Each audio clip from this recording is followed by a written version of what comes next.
안녕하세요. 서른 중반의 기혼 여성입니다. 남편과는 회사 선배 소개로 만나게 되어 결혼까지 하게 되었습니다. 주변 사람한테 얘기를 하자니 제 얼굴에 침 뱉기 같고 또 혼자 품고만 있자니 그러기엔 아까울 정도로 어이없고 웃긴 일이라 여기에 사연으로 남깁니다. 저는 평범한 집에서 자라왔어요. 부모님의 소득도 평균 수준인데 부모님이 엄청 절약을 잘하시는 스타일이라 모아둔 목돈이며 투자 개념으로 보유하고 계신 부동산은 조금 있어요. 어렸을 때는 집이 가난한 것도 아닌데 모든 부분에서 절약하시려는 부모님을 보고 유난이다 생각한 적도 있지만 커서 보니 부모님이 노후를 위해 현명하게 살아오셨구나 하는 생각이 들어요. 남편은 성격도 저랑 잘 맞고 다정하고 직업도 나름 안정적입니다. 공무원이에요. 엄청나게 매력적이고 잘생겼다는 아니지만 외모도 제 취향으로 괜찮게 생겼고 배려심 많은 모습이 좋았어요. 딱 한 가지 빼고는 다 마음에 들었죠. 바로 남편이 과할 정도로 돈을 아낀다는 거였는데요. 앞서 말했듯 저희 부모님이 절약하는 차원이랑은 조금 다른 방식이에요. 저희 부모님은 아낄 수 있는 부분을 아끼고 합리적으로 소비하려는 방식이 강하다면 이 사람은 돈 계산을 너무 칼같이 한다는 게 문제랄까요? 연애 때도 그랬습니다. 만난 지 얼마 안 됐을 때 일이었어요. 데이트를 하려고 식당에 갔는데 보통 돈 없는 학생도 아니고 그 나이 때 사람이 아는 사람 소개로 만나서 데이트하는 거면 한쪽이 전부 계산하거나 번갈아 가면서 계산하는 게 일반적이잖아요. 저는 그동안 연애해 오면서도 데이트를 할 때 대부분 남성분들이 먼저 계산해 주셔서 이번에도 별 생각이 없었습니다. 식사를 마치고 나서 제가 화장실 다녀온 사이에 그 남자가 먼저 성큼성큼 카운터로 가길래 아, 이번에도 그런가 싶었습니다. 그래서 저는 나중에 카페 가면 커피값은 내가 계산해야겠다 생각했죠. 그런데 계산이 다 끝난 줄 알고 제가 카운터를 지나쳐 출구로 나가려고 하니까 그 사람이 절 불러세우더군요. 혜연씨, 어디 가세요? 계산 아직 안 끝났어요. 알고 보니까 그 남자가 먼저 가서 딱 반을 자기 카드로 계산하고 나머지 반은 제가 계산하러 오길 기다리고 있는 거였어요. 계산대 앞에 서 있는 점원한테 어찌나 창피하던지. 이런 일은 처음이라 계산 끝나고 그분께 앞으로는 먼저 전부 계산하시면 제가 돈을 나중에 송금해주겠다고 하니 알겠다면서 그럼 앞으로는 그렇게 하자고 하더군요. 또 하루는 자기한테 영화표가 있다며 저더러 영화를 보러 가자 하더군요. 제가 딱히 좋아하는 장르의 영화는 아니었지만 영화표가 있다고 하니 데이트 겸 그냥 군말 없이 따라갔습니다. 예의상 팝콘은 제가 사겠다고 하고 예매권을 뽑기 전 미리 팝콘을 사는데 남자는 팝콘이며 나초며 세트도 여러 가지 시키더라고요. 영화 보는 사람은 2명인데 세트에 딸려 나온 음료만 4개였습니다. 다 먹을 수 있겠냐는 제 말에도 두고두고 먹으면 된다고 정 안 되면 집에 들고 가서 먹으면 된다고 하더라고요. 그리고 그 남자가 예매권을 뽑을 동안 옆에서 기다리는데 그 남자가 갑자기 제게 손을 내밀더라고요. 뭔가 싶어서 영문을 모르겠다는 표정으로 쳐다보니까 자기 영화표는 있는데 그게 1인용이라 제 건 따로 예매해야 한다더군요. 그러니까 영화값 달라는 의미였죠. 어이가 없었지만 카드를 건네고 그날은 찝찝한 기분으로 영화를 봤습니다. 제 영화값도 자기가 반반해준 것도 아니었어요. 덕분에 저는 그닥 보고 싶지도 않은 영화를 제 돈 주고 게다가 저는 먹지도 않을 팝콘이며 나초며 다른 것까지 사게 됐죠. 뭐 이것까지는 괜찮았습니다. 그다지 큰 돈도 아니고 어른인데 애처럼 이런 걸로 속상해하는 것도 아니라고 생각했거든요. 그 사람이 과하게 돈을 아끼는 경향이 있기는 했지만 그거 말고는 좋은 남자친구로 제 곁에 있어줬기에 저는 그 남자와의 연애를 계속 이어갔습니다. 뭐 계산할 때나 조금 껄끄럽지 그 외의 상황에서는 너무 잘해주니까 그냥 모르는 척 눈 가리고 아웅했던 것 같아요. 하루는 친구들이 제가 새로 남자친구를 사귄 걸 알고 한번 소개해달라며 떼를 써서 남자친구에게 허락을 받고 같이 제 친구들이랑 밥 먹는 자리를 만든 적이 있어요. 별로 좋아하는 눈치는 아니었는데 그래도 어색한 자리에 나와준 남자친구에게 고마웠죠. 그때 하필이면 친구들과 오랜만에 만나기도 하고 제 생일도 겹쳐서 좀 비싼 한우집에서 친구들이랑 만나게 되었습니다. 제 생일이기도 하고 다들 축하하러 모인 자리라 계산은 내가 해야겠다 생각하는데 남자친구가 이미 계산했다는 거예요. 그 얘기를 듣고 친구들도 오 하고 남자친구에게 잘 먹었다며 감사 인사를 하고 저더러 남자 잘 만났다며 축혀 세워줬죠. 저는 남자친구의 의외의 모습에 조금 놀라기도 하고 감동도 받았습니다. 친구들과 헤어지고 그날 밤 씻고 나와서 핸드폰을 확인하는데 남자친구에게서 연락이 하나 와 있더군요.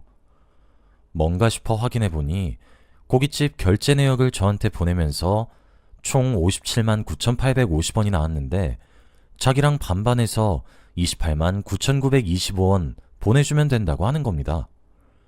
제가 당황해서 아까 자기가 산다고 하지 않았냐고 물으니까 그때는 제 친구들 다 있는 상황이라 제 기세워주려고 했던 말이고 계산은 철저하게 해야 한다고 말하는 겁니다. 어이가 없어서 그 사람이 알려준 대로 돈을 송금하니까 다시 카톡이 오더군요. 5원 빠졌는데 생일이니까 봐줄게 하고 장난스러운 표정의 이모티콘과 함께 보낸 카톡이었습니다.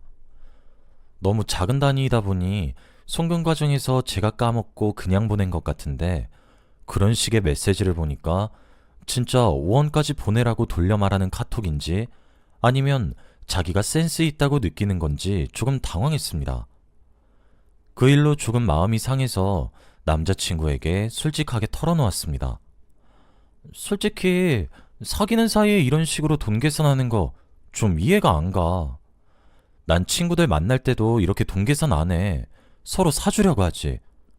내가 너한테 다 사달라고 하는 일도 없을 텐데 꼭 이렇게까지 해야 해?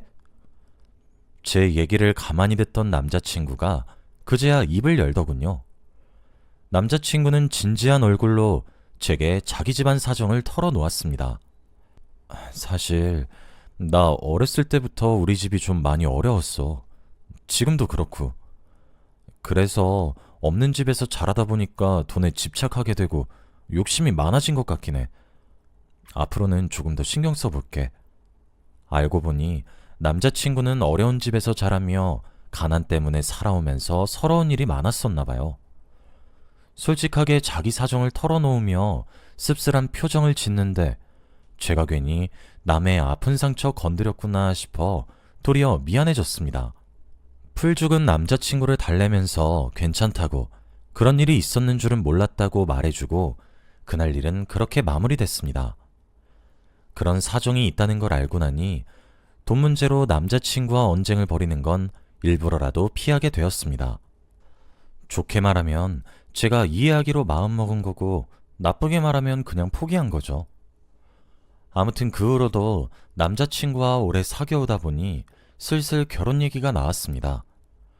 뭐 남자친구의 계산적인 성격이 마음에 걸리지 않았다면 그건 거짓말이었지만 좋게 생각해서 어차피 한 가족이 될 거면 둘이 합심해서 돈 모으는 데도 좋을 거고 워낙에 꼼꼼한 성격이니 그런 건 저도 남자친구에게 보고 배울 점이라고 생각했습니다.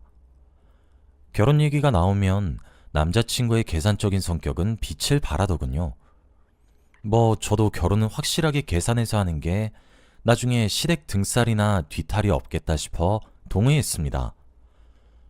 둘 다 모아둔 돈이 넉넉하지는 않아서 어쩔 수 없이 신혼집을 구하는 과정에 저희 부모님 지원이 있었습니다.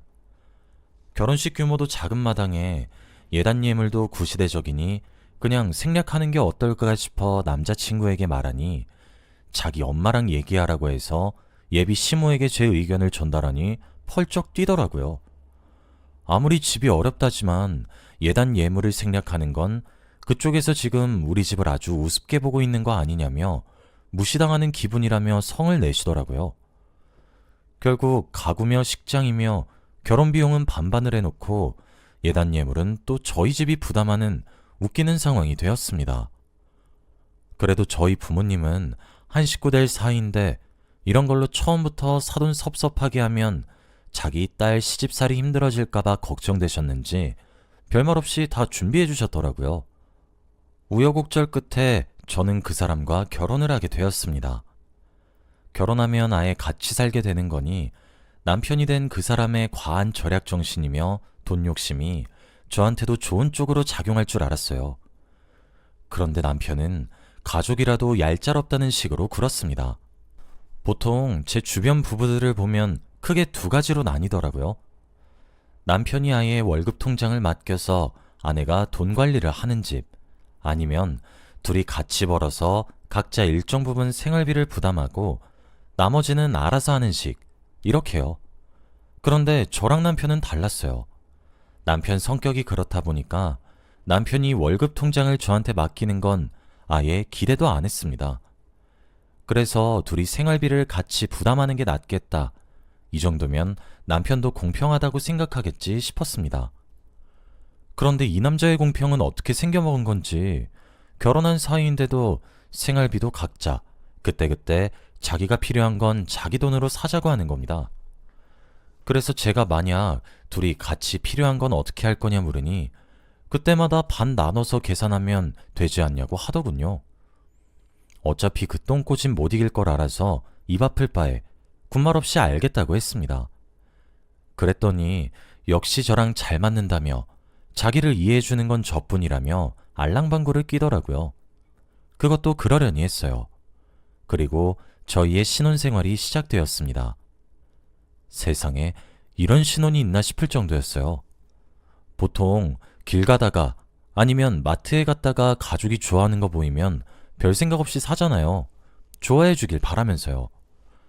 아니면 피자나 대용량 냉동식품 같은 건 혼자서 다 먹기 양이 많으니까 가족이랑 같이 나눠 먹겠다는 생각으로 사잖아요.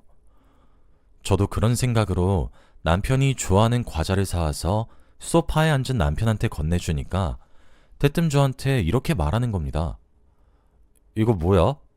나 이 과자 내 돈 쓰면서까지 먹고 싶진 않아. 너무 뜻밖의 말에 그게 무슨 소리냐고 되물으니까 남편이 이렇게 답했습니다. 이거 마트에서 당신이 사온 거니까 내가 먹으려면 당신한테 돈 내야지.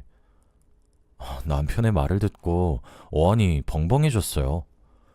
저런 사고방식은 어디서 나오는 건지 도저히 알다가도 모르겠더라고요. 제가 당황해서 그럴 필요 없다고, 그냥 마트 둘러보다 당신이 좋아하는 거라 사왔다고, 돈 받을 생각 없다고 하니까 그제서야 과자 봉지를 뜯어서 와그작 먹는 겁니다. 이런 식으로 남편의 가치관이랑 제 가치관은 너무 다른 게 점점 티가 나더군요. 저는 가족 사이엔 딱딱하게 굴고 싶지 않았는데 남편은 가족한테도 자비 없이 돈 계산을 했어요. 또 하나 생각나는 게 있습니다. 주말 저녁에 다들 외식이나 배달 음식 많이 시켜 드시잖아요. 저희 부부도 주말 저녁에 예능 보고 쉬다 보니 배는 출출한데 집에 마땅히 먹을 게 없어서 배달 음식이나 시켜 먹자 이러고 있었습니다. 당연히 돈은 반반해서 치킨을 시켜서 먹고 있었습니다. 제가 별 생각 없이 날개를 먹는데 남편이 제 손을 찰싹 때리면서 큰 소리를 치는 겁니다. 날개를 2개나 먹으면 어떡해? 그래서 제가 깜짝 놀라 하니 남편이 말을 이었습니다. 치킨에 다리 2, 날개 2이니까 공평하게 한 명당 다리 하나, 날개 하나, 몸통 조각도 반반으로 나눠야지. 당신이 날개 2개 다 먹으면 어떡해? 그래요. 이 남자는 반반 하다못해 치킨 조각도 똑같이 반반을 해야 직성이 풀리는 남자였습니다. 근데 솔직히 이해할 수 없는 게 제가 다른 사람들보다 입이 짧아요. 그래서 치킨도 그렇고 다른 음식도 같이 먹으면 조금 먹고 배불러서 더 안 먹거든요. 남편과 음식 먹을 때도 늘 그런 식이어서 제가 음식을 일찍 남기고 나면 돈은 똑같이 내놓고 자기는 은근슬쩍 제가 남긴 것까지 다 먹어치우는데, 이런 식이면 자기가 그렇게 주장하는 각자 반반하자는 신념에도 어긋나는 거 아닌가요? 솔직히 자기 집이 가난하다는 것도 다 허울 좋은 핑계 같아요. 가난한 집에서 자랐다고 누구나 남편처럼 돈벌레처럼 굴지는 않잖아요. 이렇게 비교하는 게 오히려 가난한 환경에서도 열심히 사시는 분들께 신뢰 아닌가요? 가정 환경을 떠나 그 나이 먹고도 돈에 병적으로 집착하고 계산적으로 구는 건 본인의 문제죠. 차마 쪽팔려서 친구한테는 말 못하겠고 가끔 친언니에게 전화로 이런 일이 있었다고 남편 얘기를 하면 친언니는 경악하면서 세상에 무슨 그렇게 쪼잔한 남자가 다 있냐며 놀라더군요. 연애 때는 왜 말 안 했냐며 그런 남자인 줄 알았으면 자기 여동생이 그런 취급받으면서 결혼 생활하는 거 극구 반대했을 거래요. 그래도 이미 결혼해버린 거 이런 사소한 문제로 이혼까지 가는 건 좀 아닌 것 같아서 한동안 그냥 상황을 지켜보고 있었습니다. 하루는 부부 동반으로 남편을 소개해준 선배 부부와 함께 식사하는 약속이 있던 날이었습니다. 남편을 소개시켜준 회사 선배의 남편분이 제 남편의 대학 선배라 저희 결혼식에도 참석했었죠. 넷이 식사를 하면서 각자 사는 얘기하고 즐겁게 대화를 하는데 제 남편이 잠시 화장실을 간다고 자리를 비운 사이 회사 선배 남편분이 식사 자리는 자기가 계산하겠다고 그동안 제 남편에게 얻어먹은 게 워낙에 많아서 이렇게라도 갚아야 한다고 하시는 겁니다. 남편의 성향을 아는 제가 의아해하며 그런 일이 있었냐고 반문하니까 그분이 전부 얘기해 주시더군요. 알고 보니 남편은 친구나 선배를 만난다 하면 그 자리는 전부 자기가 계산했다고 하더군요. 그게 하루 이틀도 아니고 대학 다닐 시절부터 늘 그랬대요. 계속 얻어먹기만 하면 좀 그래서 하루는 그냥 더치페이 하자고 하니까 남편이 이 나이 먹고 친구 사이에 쪼잔하게 더치페이 하면 기가 안 산다고 말버릇처럼 그렇게 말했다는 겁니다. 저한테는 처음 만났을 때부터 단 이런다니까지도 칼같이 더치페이를 요구했으면서 뒤에서는 대인배인양 만나는 자리마다 자기가 결제하고 다녔다는 사실을 아니까 어이가 없는 걸 넘어서 화가 치밀더군요. 남편에게 저는 대체 어떤 의미였나 싶기도 하고 누울 자리 보고 발뻗은 건가 진짜 이기적이고 간사한 사람이다 라는 생각밖에 안 들더라고요. 남편이 화장실에서 돌아오고 저는 간신히 화를 참으며 선배 부부와 헤어지기 전까지 예의 바른 모습을 보였습니다. 그리고 그 후부터 저도 남편이랑 똑같이 굴기로 마음먹었어요. 아예 정신 차리게 해야겠다 싶어서 처음부터 세게 나가기로 결심했죠. 당장 은행에 가서 돈부터 찾았습니다. 저희 결혼할 때 가구며 집이며 남편이 부담한 비용만큼 딱 돈을 찾았어요. 웃긴 게 결혼 당시에 종류별로 액수를 계산해둔 수첩이 있어서 정확하게 돈을 준비할 수 있겠더라고요. 그래서 하루 날을 봐서 남편 옷이며 짐을 장기 해외여행용 제일 큰 캐리어에 최대한 담아 현관문 밖에 내놓은 뒤 집 비밀번호를 바꾸었습니다. 그리고 돈을 송금하고 우리 결혼할 때 집이며 가구며 당신이 부담한 비용 그대로니까 이거 받고 이제 내 집에서 나가로 문자를 보냈습니다. 거기에다가 추신으로 그래도 가족이니까 감가상가까지는 계산 안 했다고 이만하면 당신이 그렇게 사랑하는 공평에 가깝지 않냐고 남겨놨죠. 문자를 보내고 얼마 안 있어 남편에게 전화가 왔는데 전부 무시했습니다. 남편이 퇴근할 시간쯤 되니 문 밖에 나와 있는 자기 짐을 확인한 건지 문을 쾅쾅 두들기면서 문 열라고 뭐 하는 짓이냐고 소리치더군요. 거기에 대고 한마디 해줬습니다. 뭐가? 당신 공평 좋아하잖아. 나는 딱 이 집에 당신이 차지하고 있던 몫만큼 돈 보내줬으니까 불공평한 거 없어. 나머지 짐은 차근차근 붙여줄게. 제 말을 듣고는 화를 내면서 소리치는데 그래봤자 저는 집안에서 TV나 보며 신경 끄고 있으니 어느새 알아서 조용해지더군요. 그때가 한겨울이었는데 추워서 아마 시댁으로 갔거나 한 것 같았습니다. 그리고 제 폰으로 다시 문자가 오더군요. 이대로 자기랑 이혼하자는 거냐고 묻더라고요. 거기에 대고 천연스럽게 아니라고 이혼할 생각은 앞으로 당신이 처신 어떻게 하느냐에 따라 달라질 거라고 하고 그동안 그놈의 공평 논리로 돈 아끼고 그 돈으로는 친구들 사이에서 기세우니까 좋았냐고 보내주었습니다. 그러자 바로 전화가 와서 어떻게 알았냐고 묻더군요. 선배 남편이 곤란해질 걸 생각해서 사실을 알게 된 경위에 대해서는 대충 얼머무렸습니다. 당신 반반 좋아하잖아. 그래서 내가 더 많이 부담했던 불공평한 결혼은 당신이 견디지 못할 것 같아서 그랬지. 이참에 시댁 가서 예단 예물도 다시 달라고 할까봐? 그건 반반도 아니었는데 당신은 어떻게 참았대?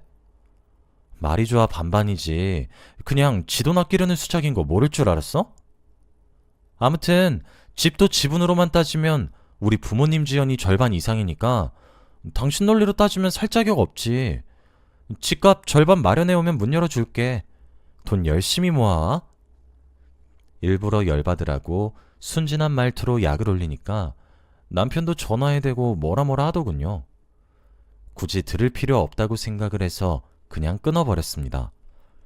며칠간은 자기도 화가 났는지 딱딱한 말투로 비밀번호 알려달라, 자기랑 진짜 따로 떨어져 살 생각이냐 등등 문자가 여러 개 왔어요.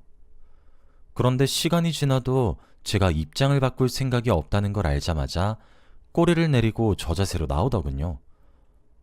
여보, 미안해. 그동안 얼마나 서운했을지 다 알아. 앞으로는 나도 달라질게. 한 번만 기회를 줘. 부탁이야. 그래도 부부인데 어떻게 따로 떨어져 살아. 일단은 남편이 진심으로 자기 행동을 돌아보는 듯한 눈치처럼 보여서 남편 말대로 기회를 줘보기로 했습니다. 제가 아예 월급 통장을 맡기라는 조건을 걸었는데도 오케이 하더군요. 다행히 한번 호되게 당해보고 나니 효과가 있었는지 남편도 전보다는 훨씬 나아졌어요. 가끔 예버릇 나올 때도 있었는데 그때마다 제가 따로 살고 싶냐고 주의 주면 다시 정신을 차립니다. 저한테 용돈 받고 사니까 오히려 돈 욕심에서 벗어난 것 같다고 자기도 이제 불만 없대요. 앞으로 어떻게 하느냐에 따라 또 달라질 수 있지만 아무튼 겨우 저희 부부도 다른 부부처럼 정상적인 모습을 되찾아가는 것 같아요. 여러분은 사랑하는 사람에게 인색하게 굴지 마세요. 괜히 인색하게 굴었다가 아예 사람이 떠나게 될 수도 있습니다. 저의 사연 들어주셔서 감사합니다.